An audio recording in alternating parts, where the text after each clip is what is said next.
Hi everyone, welcome back to the Nancy Boys channel. And this is a bit of a different kind of episode. When I started this channel, the idea was that I would regularly review movies with other people and bring other people into the channel. Haven't really done that much. So today I bring you Scott, who, shall I explain, Scott, what our relationship is? Please try. Yeah, I guess me and Scott I would say we had more of a situationship than a relationship about 10 years ago, which is terrifying. Oh, wow, news to me. It is 2016 to sort of 17 sort of time. So Scott was in London on a visa, and it kind of gave whatever our relationship was a bit of a natural endpoint, which kind of worked out quite nice for us. I reckon it was just made it then Yeah. like quite a fun hangout time. And I highly recommend every single relationship put a date on the calendar that you know it's going to end by. It takes the it pressure expired. It was like a coupon, like you got a special offer for a couple of years, and then that was it. Scott as well. This is fun for me, but you're a comedian now, right? I am a comedian. I paid someone to teach me comedy, and whether or not Right. I'm funny is up to the audience. But guess what? They've already paid their ticket by the time I get on stage, so it doesn't matter. Well, I Yes, haven't even no. seen you yet, which like I don't know what your style of comedy is. Like at some point, I'm waiting for you to like post videos on Instagram. I've got some Which videos floating around there. all Um, right, yeah, I should work on it. But no, I've done some sketch. I've done some stand-up. I work in TV. I'm now on TV as a film and TV commentator occasionally. yeah. I do a bunch of work there, and more importantly, I've just started a Eurovision YouTube channel because I was like, you know what, Eurovision 2026 needs another asshole giving their opinions. A gay So. talking about Eurovision. That's fine. Look, link in bio, Scott. I'll stick it all in there. People can come and check you out in your various guises. And yeah, and I guess for ambiguity's sake, you're an Australian living in Canada, and your I'm accent, originally an Australian. Yeah. yeah, and your So accent my makes accent's absolutely no Australian. sense. It's because I got an education. Oh yeah, that's how they get you. Hmm. Anywho, right before people click off because they want to hear about our thoughts. Today we are reviewing a delightful Netflix original called Thrash. Thrash Number came one on out on Netflix. Friday. Oh yeah, what's this on? Number one on Netflix. It's number one on Netflix. Of course, it's number one on Netflix. Like it's a weekend. It's like let's put this film on for an hour. It's like an hour and 23 minutes. And I get most people watched it today and have probably many of the same thoughts that we did. But it's got, how do you say, is it Jaimin Hounsou? I always forget how to say his first name. Uh, Gmon? But I will just say he's a twice Oscar nominated actor in this He's film. great. Yeah, I He's mean, he's great. good in And he's this. in this film. He's in this film and he does some stuff. Anyway, as I said, I don't have a lot of structure with my movie reviews, but if we're going to quickly summarize it, Thrash is basically, if you saw Crawl, which was about 2 years ago, that's a film about how a hurricane brings crocodiles into a small coastal American town. And this film is about how a hurricane brings sharks into a small American coastal town. And it's called Thrash instead of Crawl, which feels intentional. And I was kind of thinking because of that, like, oh, this film's going to be funny. This film's going to not take itself too seriously. It's going to be silly, Sharknado-ish.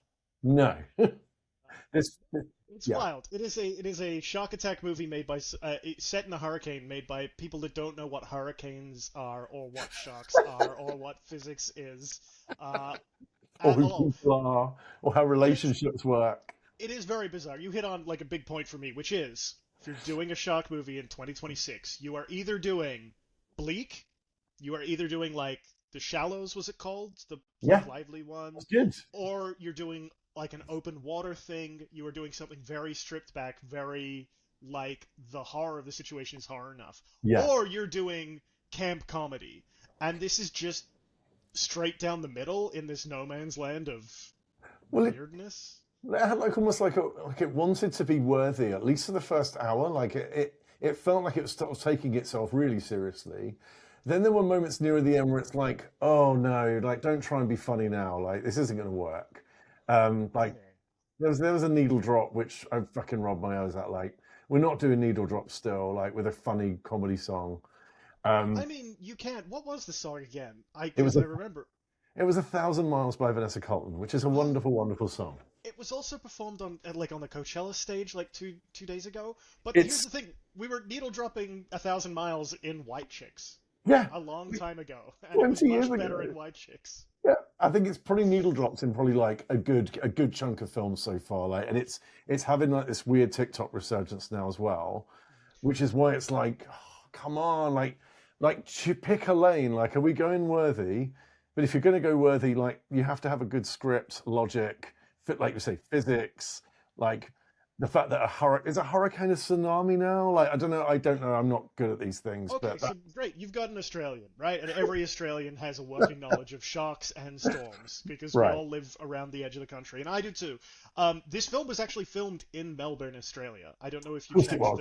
the Like, Wikipedia thing, and so there was no like shortage of people within shouting distance that could tell them about sharks or storms or the beach or anything like that. But I assume this was made by Tommy Wirkola. Is that how you say it? The guy that did yeah. Dead Snow. So Oh, what? so he's No. Norwegian. Yeah. It So Snow is a good movie. Like, is he isn't that is he quite Norwegian? smart and like quite funny and like I can't believe that he's the one that did Dead Snow. This was so like on the He's Norwegian. nose.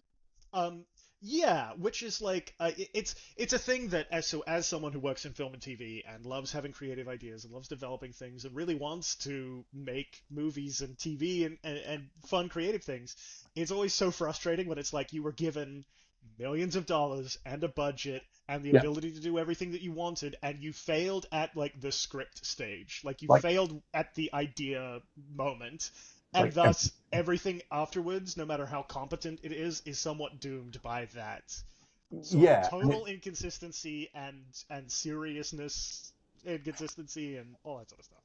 like I know you're a content creator. Like I know you've written things, you've written books, and like I've always had this thing of like, oh, I can't write something because it needs to be perfect, and then No, this is someone writes this. it's the silver lining is that you know what? If this movie can get made, maybe I can Yeah, finish my screenplay. I Um, could have probably sat down and banged the script that they wrote out in like an hour. Like it was just mhm. Okay, terrible. let's Like, oh, let's get into it anyway, for people that haven't seen it and don't understand like the moments that we're talking about. Essentially, there is a hurricane that is approaching a South Carolina town, and yeah. it is so big that the characters say it's not a category 5. If there was a category 6, it would be a category 6. Now, I let mean, me ask is you it this. that bad? Let me ask you this. How fast do winds have to be going for something to be a category 5 hurricane? Probably like, I mean, windier than in the film. Like, Yes. Yes, 252 kilometers an hour. And like, throughout the entire film, people are getting lightly drizzled upon. yeah. I mean, there's a bit, and this is probably like a wider problem. There's a particular scene where two of the characters are probably 20 feet apart. One is in a sinking car, one is upstairs in a house, and they're chatting like we are now. Like it's very like, oh yeah, I can't let my Oh, son be born in this weather. And I'm like, you are 20 feet apart. There are like gale force winds blowing and rain. You wouldn't hear shit. Like, well, that's the thing, but they never get that effect. They use the most effective parts of the film are the couple of moments where they do use like news footage of actual hurricanes devastating things, but it's right. never where our characters are. They do get the wind machines going, but it's only ever in the foreground of their shots, and that's just like it's a hard. You've written yourself a Category 6 hurricane storm. It should be like Yeah. deadly to stick your head outside the window, and yet people are out flouncing Yeah. around Like, in this thing. There's a storm surge that pushes. Basically, the storm will just push a bunch of water inland. Right? We used to get this. I grew up like 2 streets back from a beach when there was a big storm. It right. never came over the top of the sand dunes, but you would go the next day and half the beach would be washed out to shore. So this is a hurricane. It's way stronger than anything I've ever saw, and that Yeah. overruns the levees. And this ocean water sort of fills this town, and over the course of the film, the water rises and rises and rises, and thus the sharks get closer and closer. But the water is the most pristine lagoon Oh Disney my God. World water park clear that you've ever seen. I mean, that bit where there's a bit where some water like fills behind a window. And this Mhm. guy's sat in it like, "You stupid kids, what are you talking about? The weather's not bad." And there's like an aquarium outside, like it's like Yeah, clear glass, and you can see perfectly like what's happening through it. Um, insane. And like, sharks do not like silty, muddy water. They do not like fresh water. They are also so one of the characters is pregnant, and her daddy drives meat trucks. He drives trucks full of pig's oh, was that blood her from dad? the. Was that her Yeah, dad?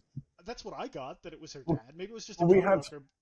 like But all you had exposition mom. So exposition mom was there to be like, "Oh my God, I can't believe you're 9 months pregnant. I can't believe your boyfriend ran and you're having a, oh, I hear you want a water birth, wink. Like, are you all fucking the kidding me?" best dialogue in the whole film was right there.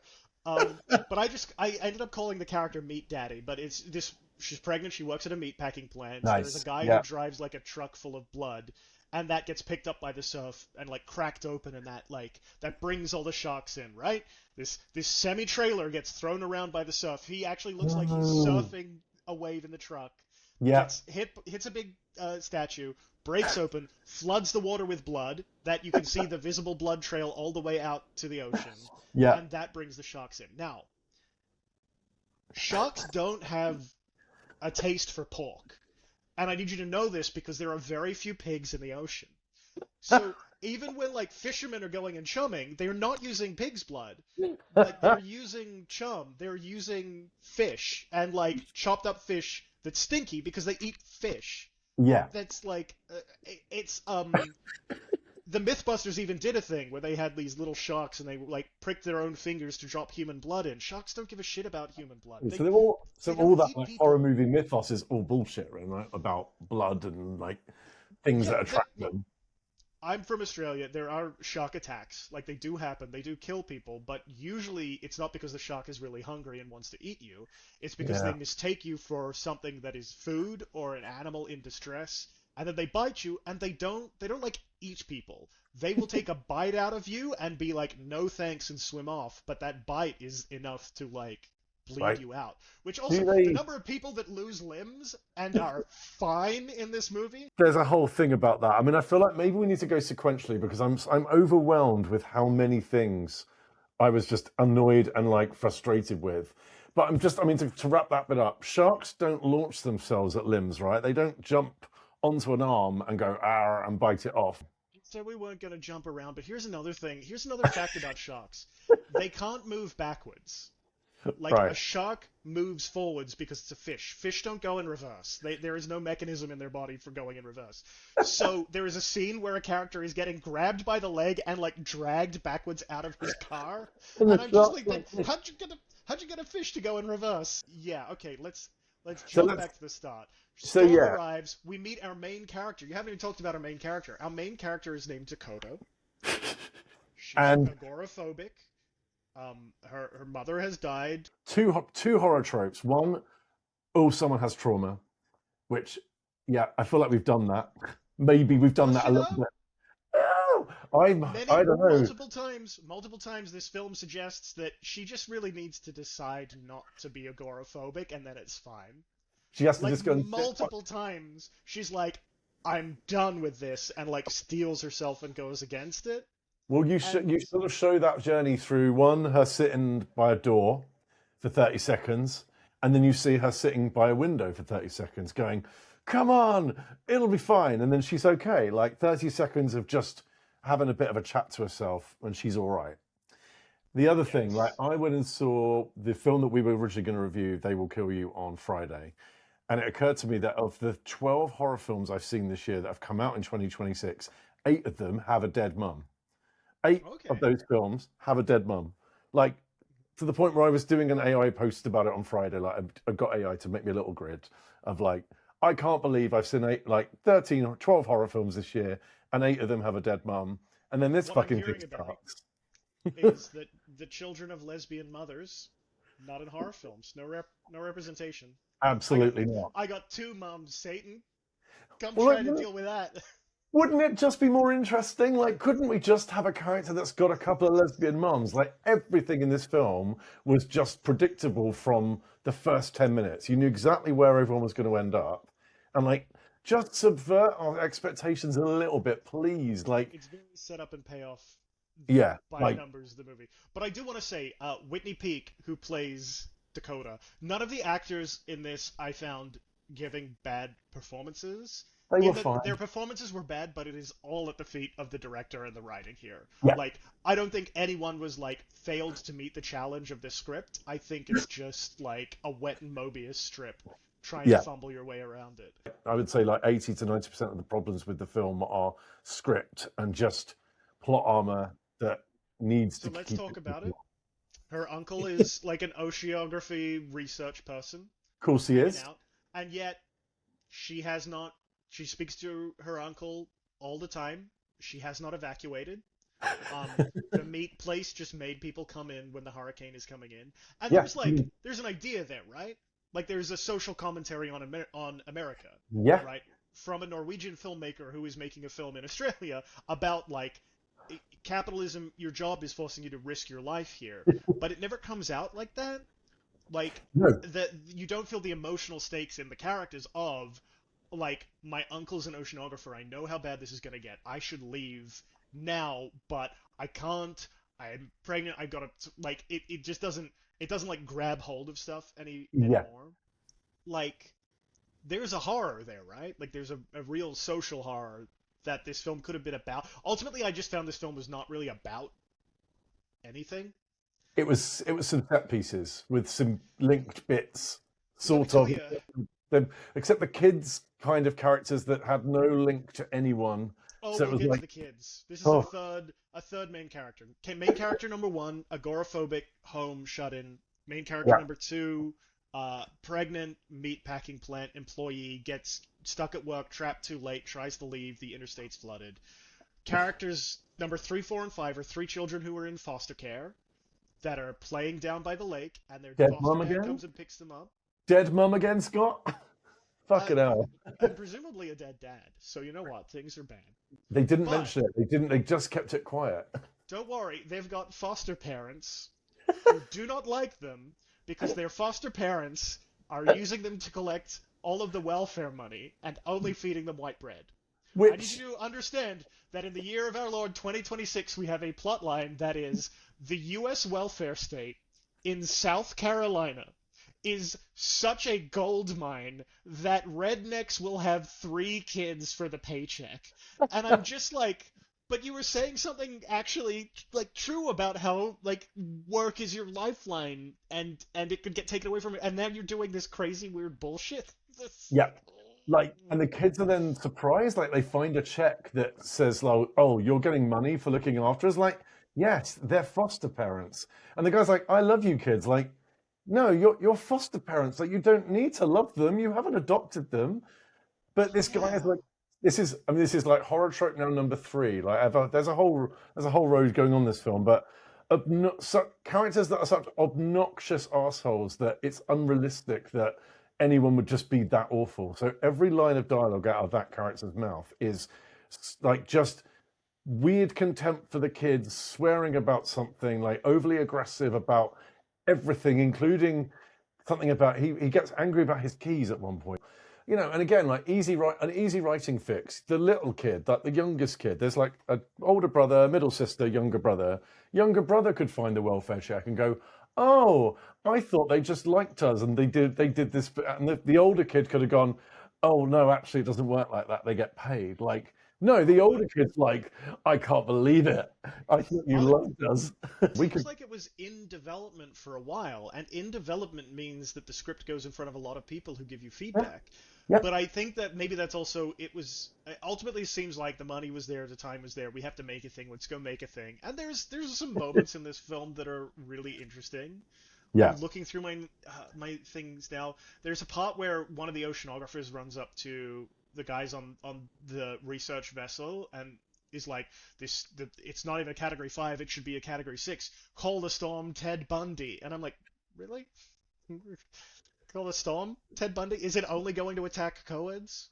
So other bits about this that just don't make sense, and it seems like a bit of a Frankenstein movie, is early on we get the sense that like a pregnant lady's in the car, she's talking to exposition mom, but you get the story like, oh, it's too late, the interstate is closed. like it's closed. You can't evacuate now. You need to just get somewhere safe. And then Yeah. several scenes later, they're like, "Oh, everyone has been ordered to evacuate." And it's like there are voices of authority coming in through like news broadcasts and radio things, but it's like they don't understand the same reality. And again, hey, there's an interesting idea there about what to do when different authority figures are telling you different things. Yeah. Who do you trust? And do you trust the science? Do you trust what your gut says? Like survival, but it's not. It's just someone forgot that, oh, the interstate's already flooded, and yet there's a news broadcast telling people they need to evacuate. There was no, So there go were anyway. no, there were no authority figures. The only authority figure in this film was an oceanographer. Like there were no police, fire Oh, brigade, like marshals going in saying, "Guys, you've got to evacuate. This town is going to get destroyed." one last thing on the news updates. No, it's fine. There It's is fine. she listens to a news update that's like authorities are saying that if you're still in the area, you should write your name and your phone number on your arm so they can identify your corpse. And I'm like, that's a fucking Reddit comment. Like, why That's would not you? the news. How That's does literally on the news, identify right? people? That's a comforting newscaster that's like, "Hey, everyone, you're probably Yeah, going to die." yeah, zero practical advice just to try and raise the stakes. And that's like, again, you get into this thing where if we're in a fun, campy movie where everything Yeah. is over the top, we don't need to pay it. Like, of course, it's Airplane. Yeah. It's the stupid hiding of that. But it tries to use it to legitimately, like, amp up the stakes on these characters. And you're Yeah. already like, I can see we're just scenes, it feels like a child playing with toys and smashing things together, Yeah. like, And is actually, how we're generating this. and if you think about like I've seen a few films like this now, like creature features, where I'm like, God, just lean into camp. Piranha 3D, it's like one of my favorite horror films of like the last 20 years. It's ridiculous and it's Hmm. high camp and it's gory, but actually it's not that illogical. This film is far less logical and physics based than Piranha 3D was. But Piranha 3D does that quite well, but is also funny and also manages to communicate that, hey, we're having fun and this isn't to be taken seriously. This film is Oh, yeah. take me really seriously, but I will do nothing to back it up. It's in a Netflix film for a while. And I'd kind of become aware of this online chatter about Netflix originals doing the tell, don't show thing. And my God, is this film all tell? Like that first 10 minutes is like three main character groups. Oh my God, you're pregnant. Oh my God, it's this. And then it's, oh my God, I can't believe your mum died. It's so sad. How are you doing? Oh, I hope you're going to be safe during the hurricane. And then the kids, oh, we're your foster parents. Like, wouldn't a film of like the 80s manage to have communicated all of that without, but it's a Netflix thing if you need to be like, people are dickheads and they're scrolling and they're cooking dinners and doing laundry. Like, so So I will we've got to spell it out for them. But it's so hard to make a film. Like it requires so many people and so much investment and so much post-production. I have a note here, the graphics are great. The storm surge, the CGI Yeah, looks fantastic. I agree. The effects work is phenomenal. The practical sets, the way they built these tanks, the way they're lowering buildings into the water so that the water level's rising, like it's all phenomenal stuff. And a lot of people put months of their time into making this. So I don't like on my Eurovision channel, I'm very much like it's a hard thing to do to be creative and put things in front of It people, is. and It no is. one deserves to be ripped apart because of that. But why would you then, if you're going to do all that, would you not write a better script or just have a couple of smart people go, do you know what? That doesn't make sense and that's a bit stupid. Because again, these mistakes weren't left in because it made it fun. It made it just annoying and nonsensical and it took away the credibility of all the filmmakers and the actors. So there wasn't like a strategic reason not to go through it and go, yeah, that's a bit stupid actually. Like that dialogue doesn't make sense or the character wouldn't do that. It's sort of endemic of the sharks in this film only attack when it makes a good cinematic moment. So the sharks have no real logic. Like the sharks only eat the characters that we're following. And the sharks are a bit like the shark in, is it Jaws 4, The Revenge, where like he's chased Michael Caine like across the country. In this film, like sharks will just sort of either kill people straight away if they're a minor character, but if they're a major character, they probably won't even get eaten, or they'll just do a bad job of it and they'll miss. We get one character who gets attacked by a shark, dragged away, as you mentioned. We then don't see him for like half an hour, and then he pops up underwater Inside the house, inside the underwater, house. missing See, the like, limb that we saw him miss yeah, hours ago in the story. missing an arm from like here. I would say Yeah, this much of his arm is gone, and he's not bled out. He hasn't died of shock. he's managed to sort of swim into the house to deliver a good jump scare, because at this point the kids are like, yeah, fuck Mr. Olsen, we hate our stepdad. It's like insufferable. Like, who wrote that scene and thought, yeah, this would be great? Like, there was no merit in bringing that character back. It didn't add anything. He was just, again, being an asshole without any nuance or any like light and shade to his character. It And feels it's like just like, they needed another beat in there for the kid's story. Otherwise, you'd forget about them for too long. Also, at one point, there's a suggestion. Our pregnant character and our main character they've rescued one another. They're hiding out in the house. The house is slowly like sinking. The water's raising. One yeah. says we need to put a sign up to save her health. Oh my God, To save her health. this is the thing I was about to talk about, because it was like, You take it, go. What do they do? How do they signal like, for help? so they They're go. trapped in... So yeah, they're having a very like expositional thing of like, we need a signal of some kind, and the character's like, yeah, a signal, and it's very like, and then like seconds of screen time pass. Like, it's not like, 10 hours later. It's like, oh, she's now on the roof. This agoraphobic girl is now on the wet roof that she slipped off about 20 minutes ago, and she's making a banner out of sheets, and they're all perfectly formed and perfectly white, and they're not remotely nailed down to anything. And it's on a roof, and it's like, it's a hurricane. Why are they not blowing away? Like, again, like, you could have been really funny then. She could have written Pleh. It would have just been so much funnier. Like, just she done that, that would have been like a little moment of levity and then it blew away. Wouldn't that have just been a really funny comedy moment in the middle of the film? I was like, how do you explain this? Category 5 is 252 kilometers per hour winds. This could She's be a on the roof. Category 6, and she's on the roof putting loose towels down in the shapes of letters. And they're But not then there's a blowing enough. moment. There's a moment where one of the oceanographers is like radioing, or there's a call or something, and they're like, "Oh yeah, you're in one of the calmer pockets." Why are we watching One this of film then? Like, why aren't we one of watching the film in a like non-calm pocket? one of the calmer pockets of a Category 6 hurricane. A shout out to one of my favorite scenes in the whole film, where Lisa, who is pregnant and now in the upstairs bedroom of Dakota, our agoraphobic's house, the water level is rising. She's going to have the baby. She knows that. She's like, we have to get out of there. And Dakota says, yes, we have to get out of there. Yeah.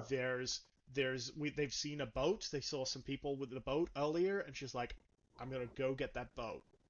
And then Lisa immediately says, but there's sharks out there. And it was just like, yes, and also you need a boat to leave. Like, you've just established, and also like, How are you gonna get out? There are a couple of little logic things as well, which are petty and like. No, do it. I got a big one. I'm a pedant, so I have to do it, right? Let's see if these are on my list. One is the pregnant woman is talking to exposition mum, and the phone goes off, and it's clearly off, and the phone is like no signal, and she's like, Mum, like, no, your mum's not there, sweetie, because the phone's gone off, and the phone's gone off because there's a hurricane, and you knew that because you've been told about it. And then similarly, No, and if you just looked out the window, though, you might have. No. Just look at the weather. Why would my phone have gone off? I don't know. What is my mum still there? No, she's not there. And then similarly, Dakota's in the house. She's watching the news, and all the electrics go off. And it's like, that's probably the hurricane that's coming, yeah. And then she's there flipping a light switch. Like, did you think someone turned the lights off? Like, did someone come into the lounge and just like, you live on your own? There's no one there. Like, flipping the light switch isn't gonna help.